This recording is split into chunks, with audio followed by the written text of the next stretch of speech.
Pagkatapos ng isang buwan matapos unang i-anunsyo na ila-live stream ang mga pagdinig ng Independent Commission for Infrastructure o ICI, mangyayari na daw ito sa kanilang social media page ngayong linggo ayon sa ICI. We've set up the system, we've done our testing already, and it's going to be available in YouTube. Pero hindi malinaw kung ano nga ba ang talagang mapapanood ng publiko dahil ang lahat ng 4 na kongresistang ipinatawag ng ICI ngayong linggo humingi ng executive session.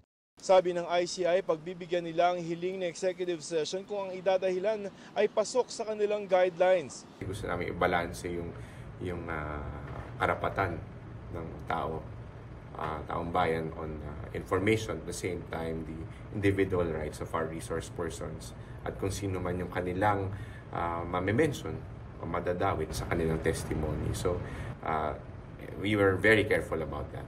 Base sa panuntunan ng Korte Suprema, ilan sa mga maaaring hindi isa publiko na mga impormasyon ay mga may kinalaman sa national defense o security kung mailalagay sa alanganin ng seguridad ng isang individual, mga privileged information o posible itong lumabag sa right to privacy.